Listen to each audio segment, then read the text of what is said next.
Welcome to ambition ground. যোৱা 28 তাৰিখে আপোনালোকৰ গ্ৰেড 3 এক্সামিনেশ্যন হৈ গ'ল। এতিয়া হৈছে আপোনালোকৰ ৰিটেন টেষ্টৰ অপেক্ষা, ৰিটেন টেষ্টৰ ৰিজাল্টৰ অপেক্ষা। ৰিটেন টেষ্টৰ ৰিজাল্টৰ পিছে কিন্তু আপোনালোকৰ স্কিল টেষ্ট অথবা কম্পিউটাৰ টেষ্ট হ'ব। তেনেহ'লে আপোনালোকে ৰিটেন টেষ্টৰ পিছত কম্পিউটাৰ টেষ্ট অথবা স্কিল টেষ্টৰ কাৰণে প্ৰিপাৰেশ্যন ল'ব নেকি?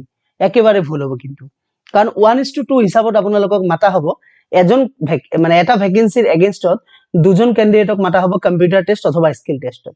আপুনি যদি এতিয়াৰ পৰা প্ৰিপাৰেশ্যন নলয় তেতিয়াহ'লে কিন্তু আপুনি 99% গৈও 1%ৰ কাৰণে কিন্তু থমকি থাকিব লগা হ'ব পাৰে। তো সেইকাৰণে আজিৰে পৰা আপোনালোকে স্কিল টেষ্ট অথবা কম্পিউটাৰ টেষ্টৰ কাৰণে প্ৰিপাৰেশ্যন আৰম্ভ কৰক। আৰু আজিৰ ভিডিঅ'টোত স্কিল টেষ্ট আৰু কম্পিউটাৰ টেষ্টৰ বিষয়ত ডিটেইলছ ভাৱে বিতংভাৱে কম। ভিডিঅ'টো একেবাৰে স্কিপ নকৰিব, গোটেইখিনি চাই যাব। বহুত কথা জনম আপোনালোকৰ স্কিল টেষ্টত কি হ'ব, মানে কি হ'বলৈ গৈ আছে, কম্পিউটাৰ টেষ্টত কি প্ৰশ্ন থাকিব, কেনেকুৱা ধৰণৰ কম্পিউটাৰ টেষ্ট আপোনালোকৰ ল'ব আৰু কি ধৰণে আপোনালোকে প্ৰিপাৰেশ্যন কৰিব লাগিব, গোটেইখিনি তথ্য আপোনালোকক আগবঢ়াম। তো প্ৰথমতে স্কিল টেষ্টৰ সম্বন্ধে কম, তাৰপিছতে কম্পিউটাৰ টেষ্টৰ সম্বন্ধে কম।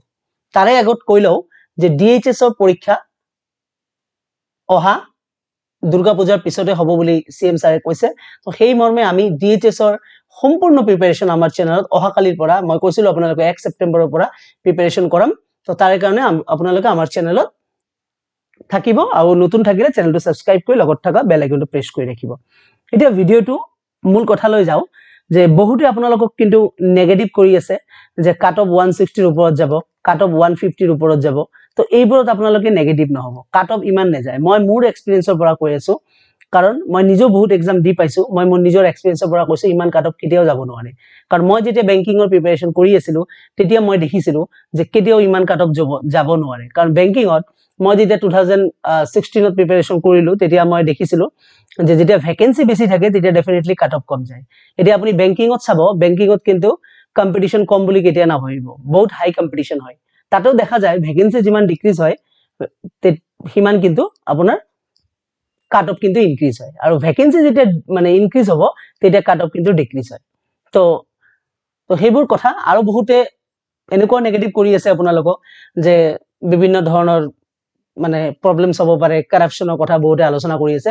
তো এইবোৰত আপোনালোকে একেবাৰে নাযাব। CM ছাৰ যোৱাকালি ওদালগুৰি মিটিঙতো কৈছে যে এক্সাম একেবাৰে নিকা হৈ আছে, পুৰা ট্ৰান্সপাৰেঞ্চি মেইনটেইন কৰি আছে, 100% ট্ৰান্সপাৰেণ্ট এক্সাম হৈ আছে। তো এইবোৰ কথাত আপোনালোকে নাযাব। বহুতে আপোনালোকক বহুত ধৰণে যুক্তি সহকাৰে বুজাব, আপোনালোক এনেকুৱা লাগিব যে তেওঁৰ কথাটোৱে সত্য নেকি। কিন্তু মই আপোনালোকক ক'ব পাৰোঁ একেবাৰে অসত্য কথা। কাৰণ মই যেতিয়া মানে চাকৰিত জইন কৰিলোঁ, কাৰণ মই মোৰ এক্সপিৰিয়েঞ্চৰ পৰা কওঁ, কাৰণ মই দিয়া এক্সামো খুব ট্ৰান্সপাৰেণ্ট হৈছিলে, খুব ধুনীয়াকৈ এক্সাম হৈছে। তেতিয়া মোকো বহুতে নেগেটিভ কৰিছিলে, কিন্তু মই নেগেটিভ হোৱা নাছিলোঁ। কিন্তু মই নিজে প্ৰুফ যে 1 টকা নোহোৱাকৈ মই নিজে যদি চাকৰি পাইছোঁ, তেনেহ'লে এইবাৰ যিটো এনভাইৰনমেণ্ট আপোনালোকৰ 30,000 ভেকেঞ্চি, এইটো কিন্তু বহুত বেছি ট্ৰান্সপাৰেণ্ট হ'বলৈ গৈ আছে। তো এইবিলাকত আপোনালোকে একেবাৰে মানে নেগেটিভ নহ'ব। আপোনালোকক মানুহে নেগেটিভ কৰাৰ চেষ্টা কৰিব। মানুহৰ মাইণ্ড আপুনি কেতিয়াও পঢ়িব নোৱাৰে, তেওঁলোকৰ ভিতৰত এটা মুখত এটা। তো দুটা কথা ক'লোঁ যে এইবোৰত যদি নেগেটিভ হয় আপুনি নিজে পস্তাব, 99% গৈও আপুনি 1%ৰ কাৰণে থমকি লগা হ'ব পাৰে। আৰু দ্বিতীয়তে কাট অফৰ কাৰণে বহুতে আপোনালোকে নেগেটিভ কৰি আছে, যাতে আপোনালোকে কম্পিউটাৰ টেষ্টৰ কাৰণে প্ৰিপাৰেশ্যন নলয়, স্কিল টেষ্টৰ কাৰণে প্ৰিপাৰেশ্যন নলয়। তো সেইবোৰ কথা মই আপোনালোকক জনাই দিলোঁ। তো এইবোৰত বিশ্বাস নকৰিব, আপুনি নিজে 100% এক্সামত দিছে, বিশ্বাস ৰাখক আৰু ৰিজাল্টলৈকে ৱেইট কৰক। ৰিজাল্টত কি হয় দেখা যাব। তো ঠিক আছে, তো মূল কথালৈ আহোঁ। প্ৰথমতে স্কিল টেষ্ট আলোচনা কৰিম, দ্বিতীয়তে কম্পিউটাৰ টেষ্ট আলোচনা কৰিম। তো স্কিল টেষ্টত চাওঁ কি হ'ব। ফাৰ্ষ্ট আমি যুক্তি সহকাৰে কথাখিনি বুজি লওঁ। স্কিল টেষ্টৰ আপোনাৰ হায়াৰ ছেকেণ্ডাৰী যিবোৰ পোষ্ট আছে আৰু গ্ৰেজুৱেশ্যনত যিবোৰ কম্পিউটাৰ নাই সেইবোৰত আপোনাৰ স্কিল টেষ্ট হ'ব, আৰু যিবোৰত কম্পিউটাৰ বিচাৰিছে সেইবোৰতো কোনো কথাই নাই, ডাইৰেক্টলি কম্পিউটাৰ টেষ্ট হ'ব।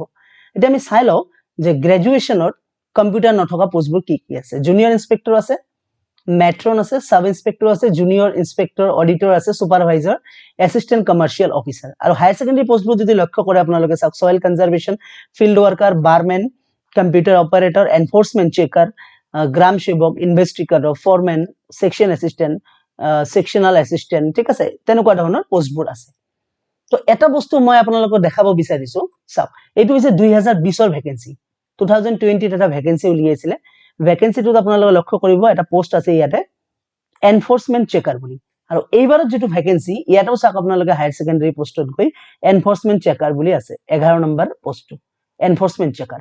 আৰু এই পোষ্টটো 2020তো মানে এডভাৰটাইজমেন্ট ওলাইছিলে, আৰু পোষ্ট আছিলে 48 টা ইয়াতে সিলেকশন প্ৰসিডিউৰ কেনেকুৱা আছিলে ফাৰ্স্ট ৰাউন্ড ৰিটেন টেষ্ট আৰু সেকেন্ড ৰাউন্ড যদি আপোনালোকে এই লাইনটো প্ৰত্যক্ষ কৰে দা second phase test will be computer based exam test ঠিক আছে computer based exam to the test the knowledge of post applied and proficiency in computer operation that means এই পোস্টৰ সম্বন্ধে আপোনাৰ নলেজ থাকিব লাগিব আৰু এই নলেজৰ ওপৰতে ভিত্তি কৰি পেলাই এটা আপোনালোকৰ CBT হ'ব কম্পিউটাৰ বেসড টেষ্ট হ'ব চাওক দুনিয়াকে লিখিছে the second phase test will be computer based exam to test the knowledge of post applied that means আপুনি যেটো post applied কৰিছে এই পোস্টৰ সম্বন্ধে আপোনাৰ কিমানখিনি নলেজ আছে তাৰ ওপৰত আপোনাৰ কম্পিউটাৰ বেসড এক্সামিনেশন এটা হ'ব CBT এটা হ'ব ঠিক আছে আৰু লগতে কম্পিউটাৰ বুলি কৈছিলে তো কম্পিউটাৰ ইয়াতে নহয় আসাম ডাইৰেক্ট ৰিক্ৰুটমেন্টে কৈ দিছে তো আমি ইয়াৰ পৰা ক্লিয়াৰলি বুজি পালো যে আমাৰ স্কিল টেষ্টত কি হ'ব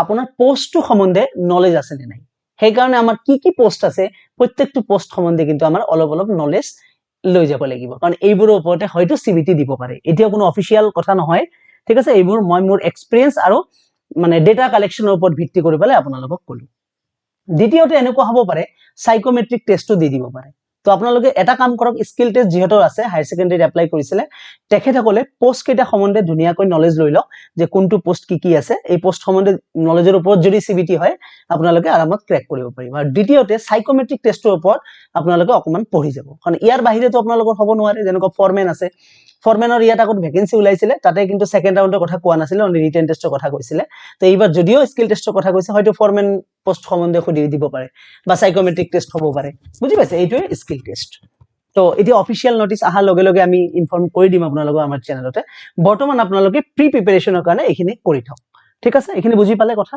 এতিয়া দ্বিতীয়তে আমি কম্পিউটাৰ টেষ্ট কি হ'বলৈ গৈ আছে কম্পিউটাৰ টেষ্ট সম্বন্ধে যাম কম্পিউটাৰ টেষ্ট হ'ব কাৰ ব্যাচেলাৰ ডিগ্ৰী উইথ কম্পিউটাৰ যাৰ আছে তেখেতসকলে কম্পিউটাৰ টেষ্ট দিব এটা কম্পিউটাৰ টেষ্ট কিন্তু আপোনালোকৰ এটা কিন্তু ডাঙৰ প্ৰত্যাহ্বান দ্যাট মিন্স এটা ডাঙৰ চ্যালেঞ্জ কম্পিউটাৰ টেষ্টত উলিয়াই যাওয়াৰ কিন্তু চান্স কিন্তু আপোনাৰ অধিক থাকিব কাৰণ 1:2 লৈ আছে মাত্ৰ 1:2 এজন ক্যান্ডিডেট উলাই যোৱাটো কোনো ডাঙৰ কথা নহয় সেই কাৰণে প্ৰিপাৰেচন আপোনাৰ ষ্ট্ৰংতকৈ ষ্ট্ৰং হ'ব লাগিব এটা প্ৰশ্ন কি কৰিব কম্পিউটাৰ টেষ্টত আমি চাই লও কম্পিউটাৰ টেষ্ট মিন্স প্ৰ্যাকটিক্যাল আপোনালোকক এটা কম্পিউটাৰত বহিব দিব এজন ক্যান্ডিডেটক ঠিক আছে বহি পেলাই আপোনালোকে কি কৰিব লাগিব এইখিনি চাই লও হয়তো আপোনালোকক প্ৰিপেয়াৰ সাৰ্টিফিকেট এখন সাৰ্টিফিকেট বনাব দিব পাৰে prepare a salary slip eta salary slip আপোনালোকক বনাব দিব পাৰে application form বনাব দিব পাৰে through computer written নহয় কিন্তু biodata বনাব দিব পাৰে CL মানে casual leave application লিখিব লাগিব পাৰে electricity connection বিচাৰিছে আপুনি APDCL ক লেটাৰ লিখিব দিব পাৰে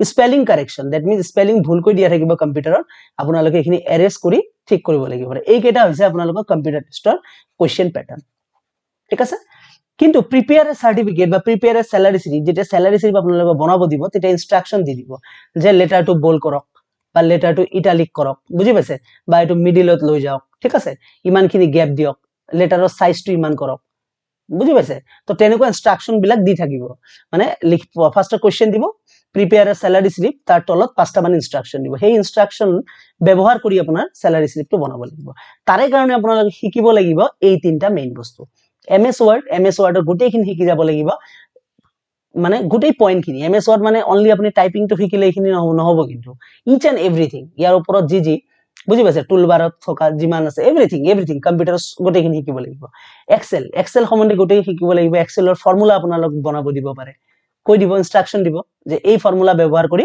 আপুনি স্যালাৰি স্লিপটো বনাওক দ্যাট মিন্স স্যালাৰি স্লিপৰ ধৰক আপোনাক কৈ দিব যে 5 মান্থৰ স্যালাৰি স্লিপ বনাওক 5 মান্থৰ তেতিয়া আপোনাৰ স্যালাৰি বিলা যোগ কৰি যাব লাগিব বা ডিয়াৰনেস এলাউন্স ডিএ প্লাস কৰিব লাগিব বুজি পাইছে আপোনালোকৰ তেনেকুৱা ধৰণৰ কথা basic pay grade pay add কৰিব লাগিব হাউস ৰেন্ট এড কৰিব লাগিব তাৰ পৰা আপোনাৰ প্ৰভিডেন্ট ফান্ড মাইনাস কৰিব লাগিব এইবোৰ আপোনালোকক ব্যৱহাৰ কৰিব লাগিব তাৰ কাৰণে জানিব লাগিব এক্সেলৰ ফৰ্মুলা তৃতীয়তে আপোনাৰ পাৱাৰ পইণ্টৰ থ্ৰু দি আপোনালোকৰ স্লাইড বিলাক বনাব দিব পাৰে তো ঠিক আছে তো এই তিনটা বস্তু আপোনালোকে কম্পিউটাৰত মেইন MS Word এক্সেল আৰু পাৱাৰ পইণ্ট গোটেই ইচ এন্ড এভৰিথিং শিকি যাওক তো আমি আপোনালোকক নিশ্চয় আমাৰ চেনেলত কম্পিউটাৰ টেষ্টৰ সম্বন্ধে হেল্প কৰিম যে কি ধৰণে আপোনালোকে শিকিব বা কি শিকিব লাগিব কেনে ধৰণে শিকিব এইবোৰ আমি ক্লাস চলাই যাম তো ঠিক আছে তো তাৰে কাৰণে চেনেলটো ডেফিনেটলি আপোনালোকক সাবস্ক্ৰাইব কৰি ৰাখিব লাগিব আৰু ভিডিওটো যিমান পাৰে শেয়াৰ কৰক ঠিক আছে আৰু অহা কালিৰ পৰা আপোনালোকে DHS এৰ প্ৰিপাৰেচন কৰিব ফাইনালি আকৌ এবাৰ পুনৰ কৈছো নেগেটিভ নহব কম্পিউটাৰ টেষ্টৰ কাৰণে লাগি থাকক ৰিটেন টেষ্টৰ ৰিজাল্ট যেতিয়া